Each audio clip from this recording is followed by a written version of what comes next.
Good morning. I'm going to demonstrate some of the stitches for the Pink Santa. These can also be used for other stitch guides that we use throughout other clubs and stuff. So I'll demonstrate the T-stitch, how to do the padding for the mustache. And then I think we're good on the crisscross Hungarian. We'll do it later. I might go ahead and throw in, the French knot on a stalk was the other one for the first week. And then we'll get to the others as we go. So the first one is the, of course, you got basket weave for the ground at the bottom. I forgot to mention this yesterday, I did add a couple extra rows of snow to the bottom, or you could add, like I mentioned, a row of alternating, red and white, the flare with vineyard or the snow with cashmeres, and give him a little bit of a platform. I have seen one done that way. Then we worked into the background on the front and the back, which is the T-stitch. So let me just do a quick demo and switch over to the USB camera. And there we go. So I started yesterday showing Anne the T-stitch. So it is here. So we'll just kind of go over this. So the first row, as you see, is just a regular tent stitch, a skip tent. So you're just skipping one as you come across. And then let's turn it in the correct direction. That might help too. Okay, so you have the tent stitch. And if you look at your diagram, it takes you from the bottom right corner to the upper left corner. Again, I say things several different ways in order to get it so that you can, because people hear things differently. Some people do holes, some do intersections. So I'll say it several different ways.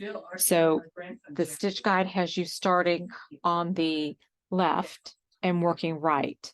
So you would go 1, 2, 3, 4, 5, 6, 7, 8, 9, 10, going from Florida to Michigan, Georgia to Michigan. You're kind of making that diagonal tent, skipping a hole each time.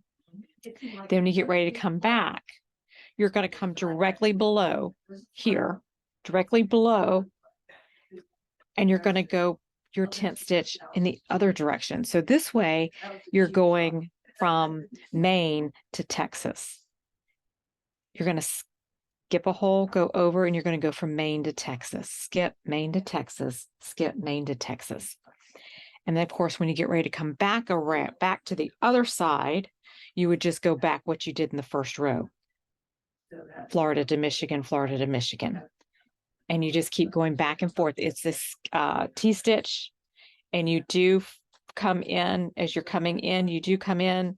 You don't go underneath that one. You're just coming up right next to, as you can see there. Let me see if I can get this a little bit closer here. Yes. Oh, there we go. Getting a little more. So you're not going up underneath the stitch. You're just coming right next to the stitch, and you just go back and forth. This is one of my go-to backgrounds.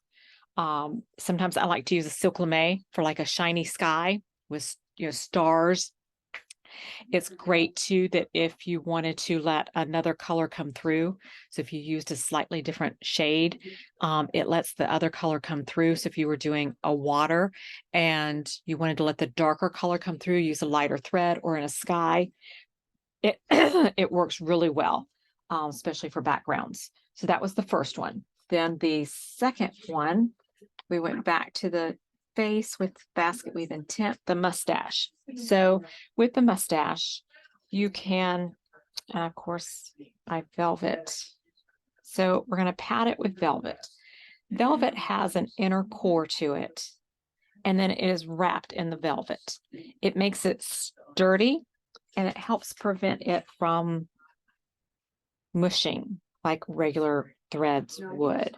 So it's great. It's great for padding. I also go with a needle that is one size larger than what I'm using on my canvas. It enlarges the holes just slightly. So I will use a 22 here. And you want to thread it close to the end as possible because it's going to leave a little bit of a divot as it goes through the eye. Did not leave as much of a divot, which was good. If you get a divot, yep, that's just where you stop your stitching before you get to that divot. If your divot is further down, sometimes if you're holding your thread too tight, it'll cause it to cause that little divot.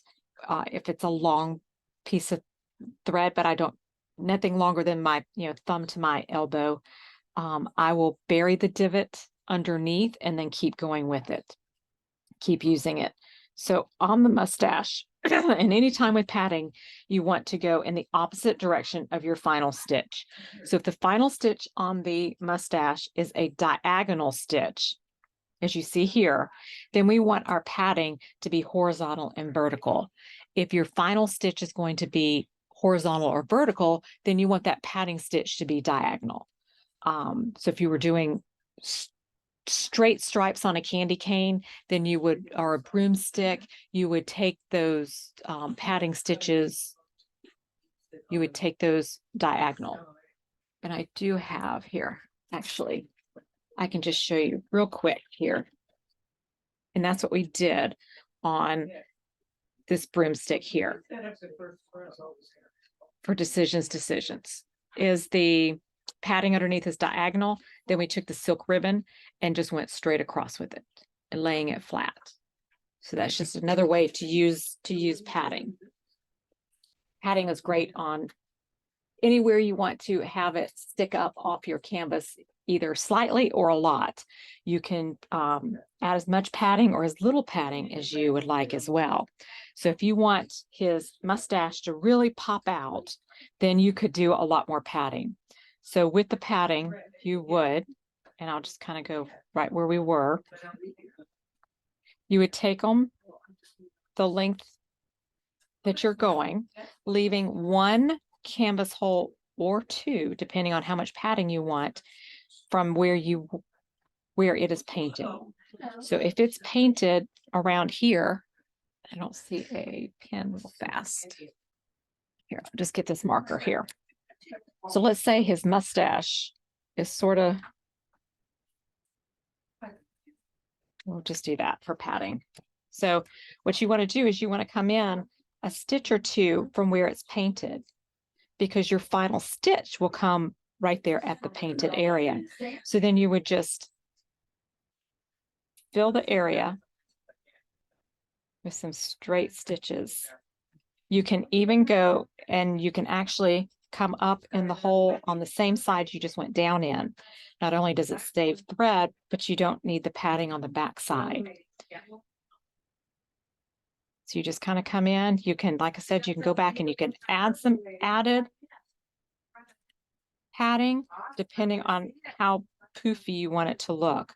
So you can run them horizontal, and then you can also run some vertical. There's no rhyme or reason to this. And I know a lot of people don't like random, but so there you go. And it came off again, so we'll just go with it.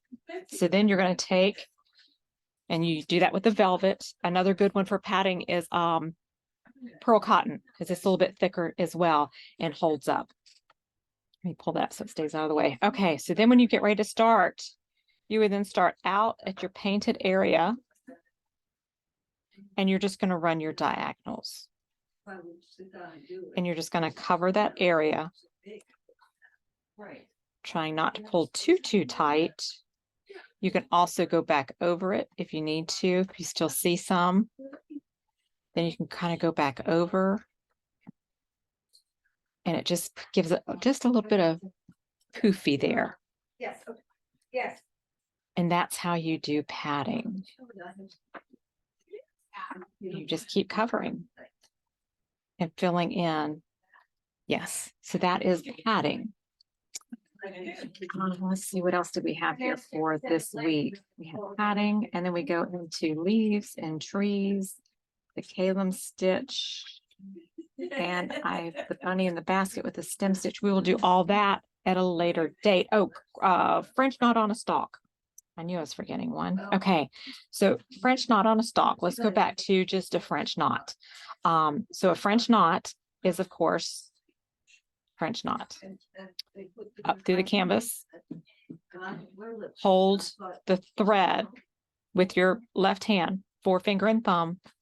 You're going to take the needle, you're going to wrap around once or twice. You can go back through the same hole or an adjacent hole. There are so many different thoughts on this. It depends on who's teaching. If you go into the same hole, you have to be very careful not to pull it all the way through. You can also do 2 wraps. I did learn teaching the knot class that if you want your French knot to be larger, the way to do that is you do that with the size of your needle or a thicker thread. That is the main ways to get a thicker. So that's 1 and that's 2. So in order to do it on a stalk, you're basically just going to, again, come right back up. You're going to hold the thread. You're going to wrap counterclockwise. Instead of sinking in the same hole or the hole right next to, you're going to go a little distance away and just drop it down. And that is a French knot on a stalk. Now, when you're doing this, let's say that this area here is the beard. You want to take it and do a row of French knots starting about here, bringing your needle up here and putting your French knot down at the bottom. And you want to work from the bottom up. And then when you get ready to do the second layer, you're just going to come up a little ways and then you put your French knots down. And then when you get to the top, come up, put your French knots, and it's random. They don't have to be, in a particular direction. You do want to follow the direction of the gray outlines on the beard as to how you do it. If you feel like you want more French knots, feel free to just add a French knot. You don't have to necessarily put it on a stalk. You can also do more padding. So if you want to just do some long stitches, to kind of pat it, you can also go under and pat it with some velvet and then put this on top to poof the beard a little bit more too. In hindsight, I wished I had patted the beard before I started, but I'm not going to rip it out and start over at this point. So that is how to do French knot on a stalk. So start at the bottom and work your way back up, and they're going to overlap each other. That is it for this week. I hope you guys have a great weekend. If you have any questions, shoot me or Michelle an email or call the shop. I'm here Thursday and Friday this week, 843-842-8488. Thank you, ladies. That's right.